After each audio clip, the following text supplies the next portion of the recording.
한숨이 저절로 나오기 시작하고 있습니다. 5시간 반 만에 끝낼 수 있을 것 같습니다. 5시간 반 만에 순환기, 호흡기, 신장 세 과목 내과 5시간 반 만에 끝낼 수 있을 것 같습니다.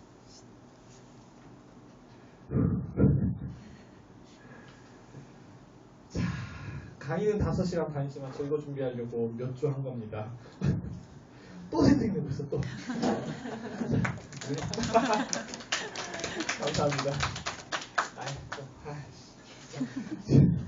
이제 지금 슬슬 제 뇌를 놓기 시작했어요. 이제 거르지 않고 나오기 시작했어요. 뉴모소라스 주소 진단 볼게요. 뉴모소라스는 당연히 갑작스런 호흡곤란, 갑작스런 흉통으로 내원을 해요. 제 친구도 그 본과 3학년 때쯤 한번 뉴모소라스 생겨가지고 병원 갔었는데 너무 아파서 못 일어났대요. 되게 많이 아픈가 봐요. 청색증도 생길 수 있고요. 산소 공급이 안 되니까요. 이게 전형적이죠. 한쪽 가슴 호흡음이 들리지 않고요. 타진 시 과공명음이 들린다. 같은 부분에. 당연하겠죠. 당연한 거예요. 체스트 엑스레이 소견 보면 진단을 할 수 있겠죠. 기흉은 이 정도 해상도에서 볼 수 있을지 모르겠어요. 자세히 라인을 봐야 되는데 뭐 아시죠? 전형적이니까 라인 확인하고 그 라인 이후에는 베스큘라 마킹이 사라지는 거 확인하시면 되고 CT에서도 여기 확실한 저음영 소견 보이죠? 혈관음영 없고요. 자, 완전 한쪽이 쪼그라든 게 맨 밑에 사진이에요. 여기는 베스큘라 마킹이 있어요. 여기 베스큘라 마킹이 하나도 없어요. 하나도 없어. 완전 쪼그라든 거예요. 여기 이렇게 생긴 게 폐예요. 네, 폐가 쪼그라들면 저 정도밖에 안 되는 거예요.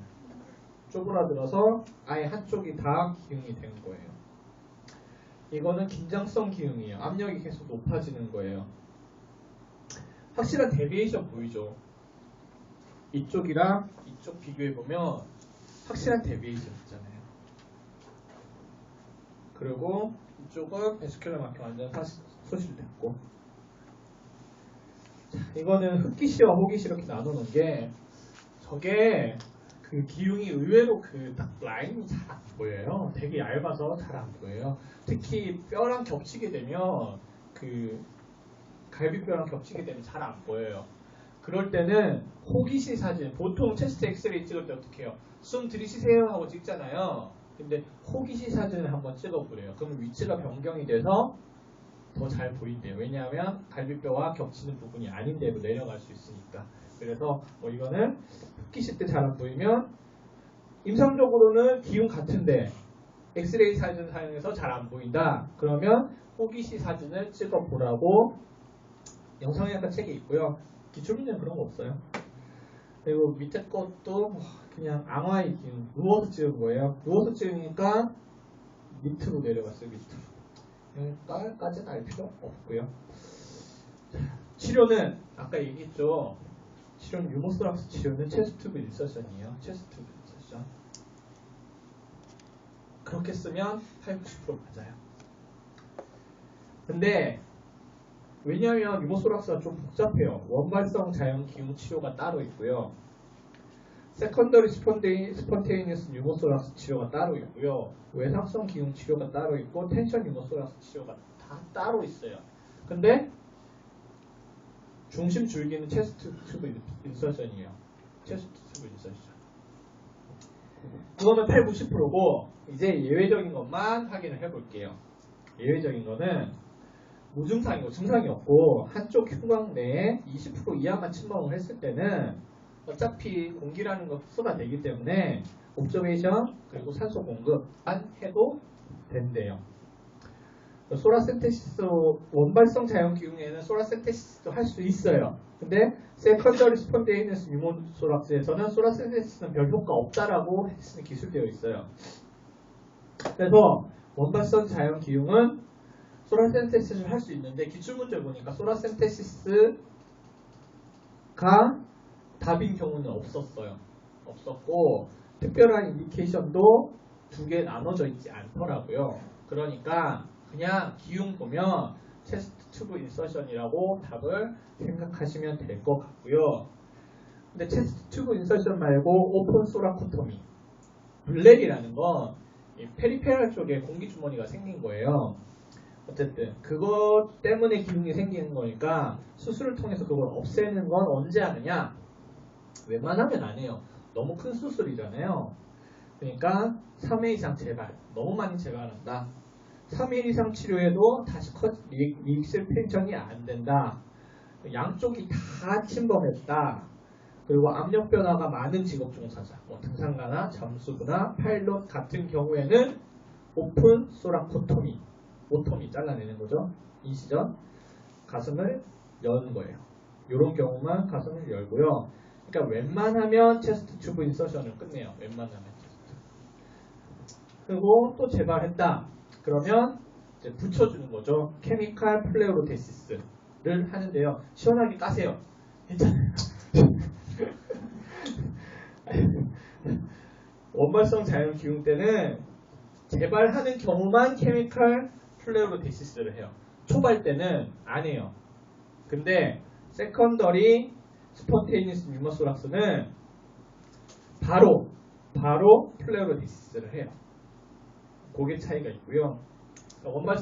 일단 원발성 자연 기흉이랑 세컨더리랑 다른 점은 원발성은 기존 폐질환이 없는 게 원발성이고요.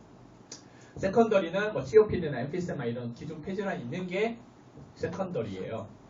원발성은 재발할 때만 플레우로테시스를 하고 세컨더리는 바로 그냥 한 번 되면 바로 한다. 그렇게 아시면 되고요. 세컨더리 스폰테이니스 유모소락스는 대부분의 경우 체스트 튜브 인서션. 유모소락스는 그냥 체스트 튜브 인서션이라고 생각하시면 80-90% 맞아요. 재발 방지로 플레우로테시스 같이 해주고요. 소라센테시스는 별 효과 없다라고 기술되어 있고요. 오픈 소라코토미는 세컨더리 기름이 COPD가 있어요. 그래서 전신 상태가 나빠요 이미. 그래서 시행 못하는 경우가 훨씬 많대요. 그래서 뭐 체스트 치료 실패 시 시행할 수는 있지만 잘 시행 못한다고 되어 있고요. 그러니까 유모소락스는 그냥 체스트 인서션이라고 알고 계시면 돼요. 외상성 기흉일 때도 체스트 튜브 인서션이에요. 근데 만약에 혈액 공기 가슴증 있잖아요. 그러면 위쪽에 하나, 아래쪽에 하나 삽입해요. 왜? 공기는 위쪽에가 있고 혈액은 아래쪽에 있으니까 두 개 박아줘야 공기도 빠지고 혈액도 빠지겠죠. 그래서 위아래 하나씩 삽입한다고 되어 있고요. 텐션 유모소락스도 결국은 체스트 튜브 인서션이에요. 근데 체스트 튜브 인서션 하는데 시간이 걸리겠죠. 텐션 유모소락스는 뭐예요? 아까 봤죠. 압력이 엄청 증가해서 프리로드가 들어올 수가 없어요. 들어올 수가. 저혈압에 빠지는 거예요. 아주 응급이에요. 저혈압이라는 말 자체 들으면 이제 아시죠? 엄청 응급이라는 거. 시간 끌고 있을 시간이 없어요. 그래서 일단 큰 주사 바늘로 찔러 넣어요. 텐션이 있기 때문에 주사 바늘만 박으면 압력에 의해서 나와요. 그거부터 처리하고 시간을 들여서 체스트 튜브 인서션을 하면 돼요.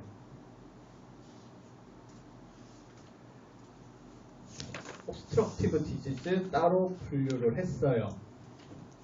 천식, ABPA, 엔도브론키얼 TB 서로 천식 구별하기 힘들다라는 얘기는 한 번씩 언급을 했었고요.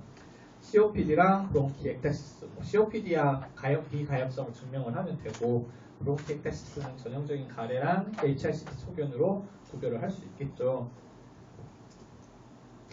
예방적 항생제가 제일 어려운 것 같아요. 그리고 이거는 시기를 타요.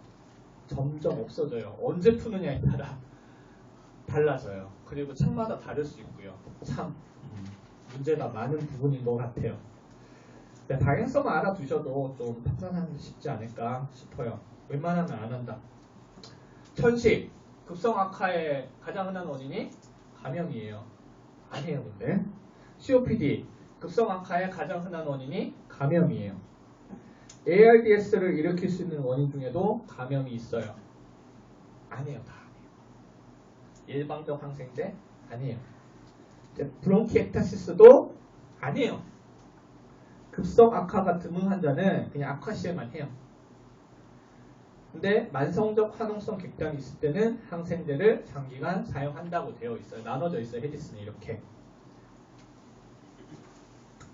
증명되어 있어요. 브론키에타시스는. 그래도 보수적으로 써요. 보수적으로. 자, 이거는 개념적으로 왠지 쓸 수 있을 것 같은 천식이랑 과민성 폐장염, 알레르기 질환에 안티히스타민 안 써요. FIOT가 아까 말씀드렸어요.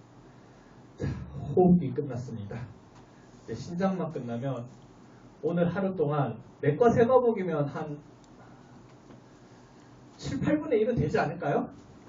네, 끝내는 겁니다.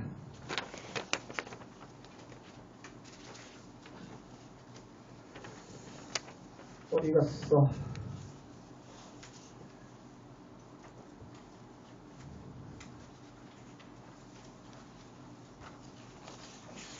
조금만 더 힘냅시다. 정말 조금 남았습니다. 특히 또 신장은 원래 양 자체도 별로 없어요. 양 자체가 적으니까. 일단 총론 보고요. 신장에서 제일 중요한 건 신부전이에요. 반 이상 신부전으로 할애되어 있고요. 신부전이 제일 중요하고요. 그 다음에 이제 나오는 게 사고체 질환 좀 나와요. 사고체 질환은 중요한 게 PSGN, 포스트 스트랩토코칼 글로메룰러 네프라이티스, 네프로틱 신드롬, IgA 신변증 이 세 가지가 가장 중요하게 다뤄지고 있어요. PSGN이랑 IgA 신병증은 뭐였죠? URI 감염 후에 나타나는 시클레너 나타나는 질환이죠. 다음 신혈관 질환, 세관 질환이 나오는데요. 신혈관 질환으로는 신혈관성 고혈압. 신장에서 우리 몸의 체액량을 조절을 하잖아요. 신혈관이 수축이 되어 있어서 막혀 있으면 신장은 뭐라고 판단하냐면 우리 몸의 체액량이 부족하네. 그러면 레닌, 안지오텐신, 알도스테론 시스템을 가동을 해서 체액 저류를 해요. 그럼 어떻게 되겠죠? 고혈압이 생겨요. 신부전 때 고혈압 생기는 이유가 뭐죠? 체액 저류 때문에 그래요. 왜 고혈압 때 이뇨제를 쓰죠? 체액을 빼주니까 그래요. 당연한 거예요. 폴리시스틱 키드니 디지즈는 세관 질환이에요. 세뇨관이 세관들이 확장이 된 거예요. 확장된 거 그렇게 아시면 되고요. 이거 위에 거는 신혈관 질환이고 위에 거는 신세관 질환 이렇게 아시면 되고요. 기타로는 뭐 요석이나 요로 감염이 있어요. 요로 감염은 급성 방광염과 급성 신우신염 비교해서 알아두셔야 돼요. 총론 볼게요. RTA 뭐 중요하진 않아요. 기출문제 많지는 않고요. 근데 개념 잡기 위해서 제가 좀 뽑아왔어요. 레널 튜뷸라 엑시도시스예요. 그 뭐 퍼시픽에도 적혀있고 제가 전해질 강의할 때도 얘기했고 H 플러스랑 K 플러스는 이동 방향이 같아요. 증가하면 같이 증가하고 감소하면 같이 감소해요.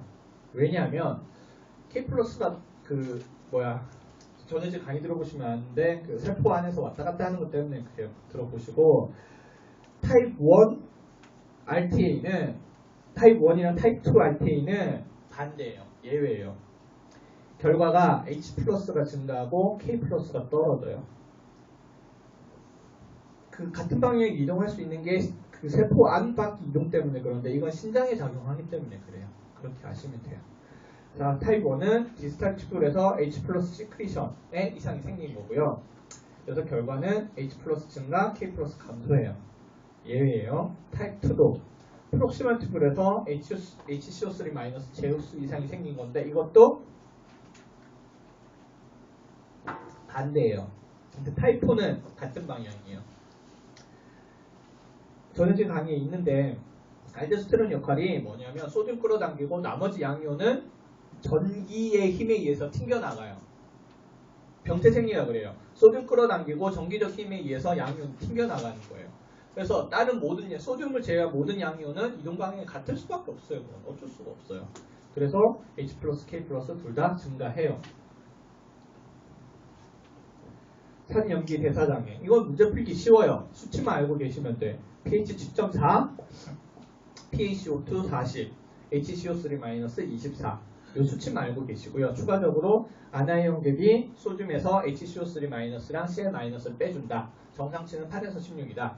요것만 일단 알고 계시면 산염기 대사장애 그 KMLE 수준에서 다 풀려요. 뭐냐면 7.4 그 pH 먼저 보세요. 떨어져 있으면 엑시도시스고 올라가 있으면 알칼로시스예요. PaCO2 보세요.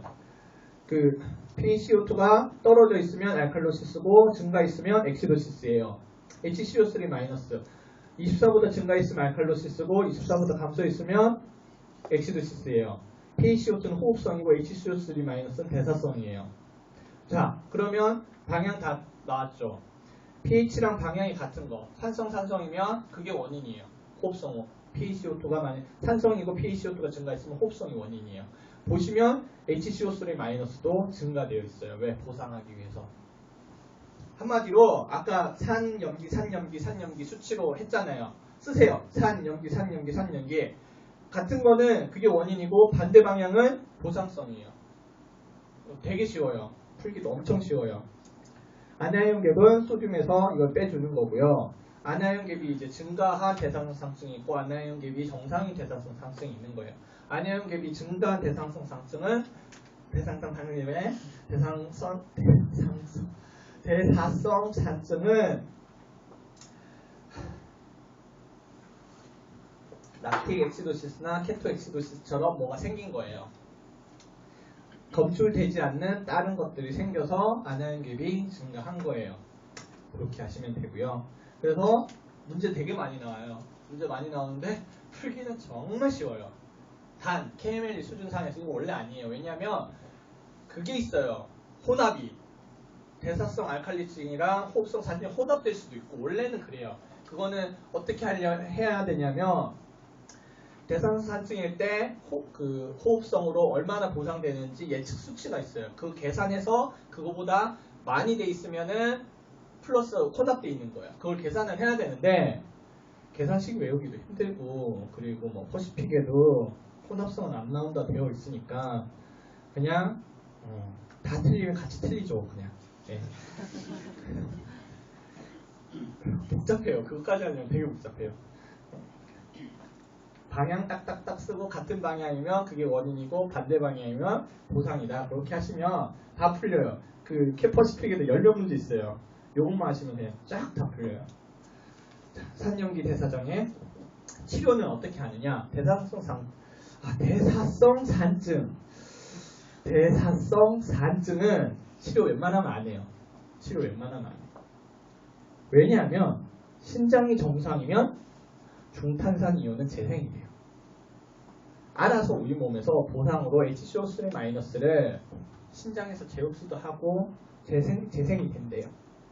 그래서 대사성산증은 웬만하면 치료를 안 해요. 그러면 언제 치료해야겠죠? 신부전에 빠졌을 때. 신부전에 의한 대사성산증은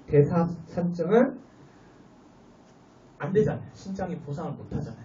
그러니까 알칼리를 투여하는 방법 외에는 없다라고 되어 있어요. 대사성 알칼리증. 자, 전해질에서 중요한 건 유발 요인이 아니라 유지 요인이라는 거 말씀드렸어요. 대사성 전해질 강의에서 유발 요인이 중요한 게 아니라 유지 요인이 중요하다는 걸 전해질 강의에서 제가 말씀을 드렸어요. 대사성 알칼리증의 유지 요인은 하나예요.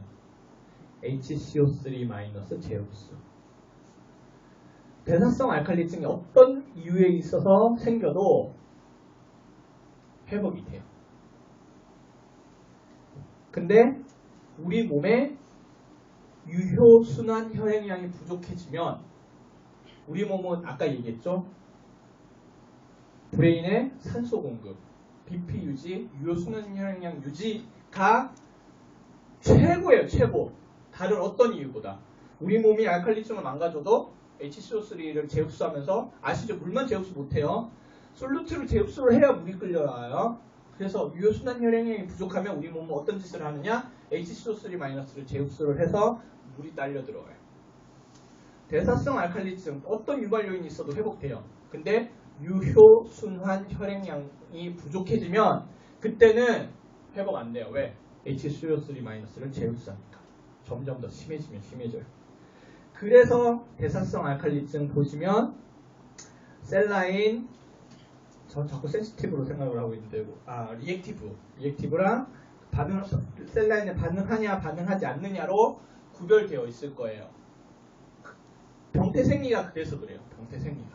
그래서 대부분의 대사성 알칼리증은 셀라인에 반응하는 대사성 알칼리증이고요. 반응하는 대사성 알칼리증은 셀라인으로 치료를 하면 돼요. 그래서 일단 치료의 첫 번째는 원인병태 해소를 하면 되고요. 이거는 뭐 문제로 나올 게 없고요. 대사성 알칼리증의 치료는 셀라인 보충이에요. 셀라인 보충. 병태생리. 유지 요인 자체가 HCO3- 제우스이기 때문에. GFR. GFR의 의미는 단위 시간당 그 물질이 완전히 제거될 수 있는 혈장량을 의미해요. 정상 수치는 분당 100ml면 크레아틴이 완전히 제거될 수 있다라는 얘기고요.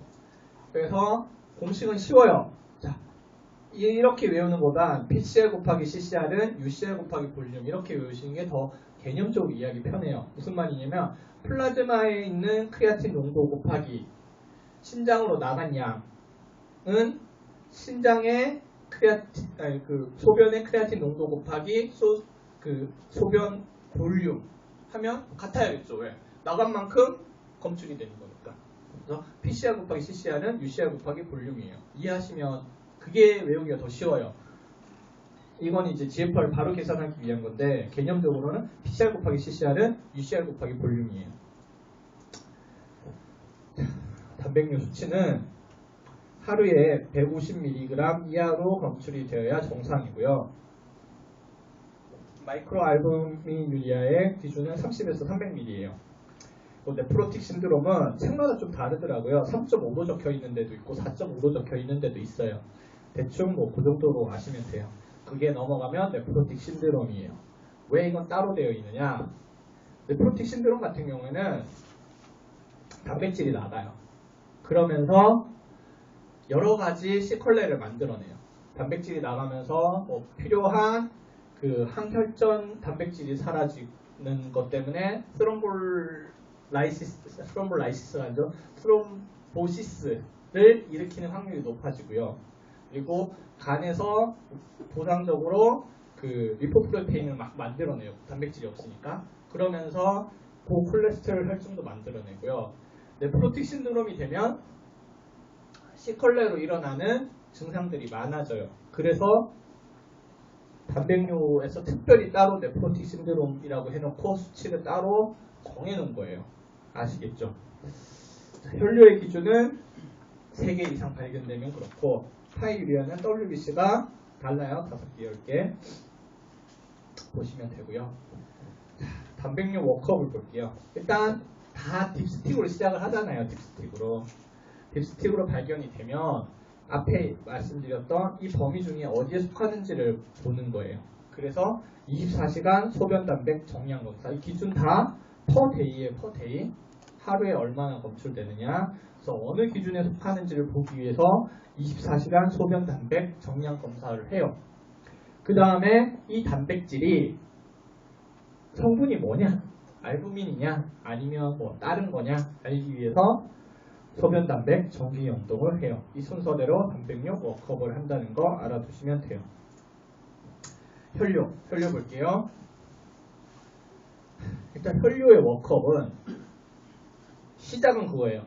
얘네들이 사구체 기원의 혈뇨냐 비사구체 기원의 혈뇨냐 그걸부터 시작을 해요. 보여드릴까요? 사구체성 혈뇨, 비사구체성 혈뇨로 워크업을 다르게 해요. 그래서 기출문제 이 문제가 그리 많은 거예요. 사구체 기원의 혈뇨, 비사구체 기원의 혈뇨. 왜? 혈뇨의 워크업이 이거부터 시작하기 때문에 기출문제 많이 나오는 거예요. 적혈구 원주. 저는 부끄러운 얘기지만 학생 때 원주가 뭔지 몰랐었어요.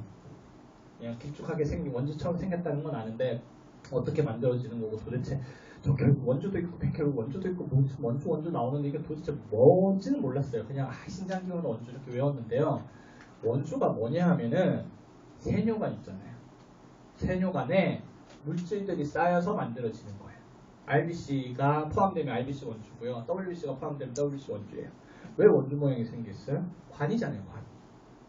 관에 쌓여가지고 만들어진 다음에 씻겨 내려오는 거예요. 그러니까 원주는 당연히 세뇨관은 신장 안에 있잖아요. 사구체 기관에 혈뇨가 되는 거예요. 그래서 원주 나오면 무조건 그렇게 아시면 되고요. 디스몰픽 적혈구, 뭐 당연하겠죠. 위에서 깨져서 내려오는 거고요. 현저한 단백뇨도 그런 걸 의미하고요. 색깔은 젓갈색으로 변한다는 거 다 이해하기 편해요. 스리튜브 테스트에서 색깔이 동의해요.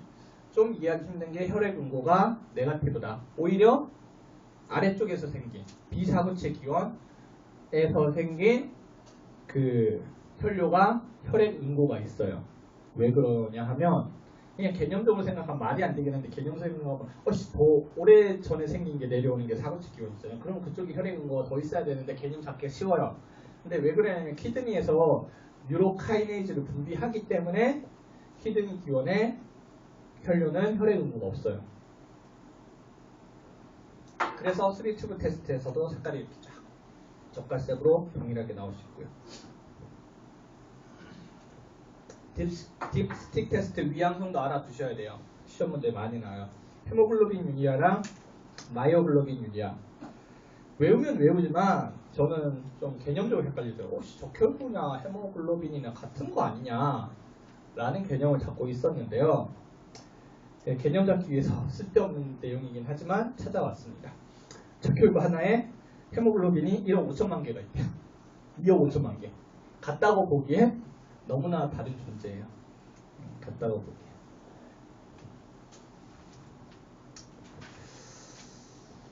그래서 혈뇨 워크업은 사구체성 혈뇨랑 비사구체성 혈뇨를 구별을 해야 되고요. 사구체성 혈뇨는 이따가 사구체성 질환 보면 아시겠지만 혈청학적 문제를 낳아요. URI 감염 후에 생기는 시콜레로 많이 생기잖아요. 그래서 보체 감소라든지 뭐 여러 가지 타이터들이 생겨요. 거기는. 그렇기 때문에 혈청학적 검사랑 신생검, 결국은 신생검 해야만 해요.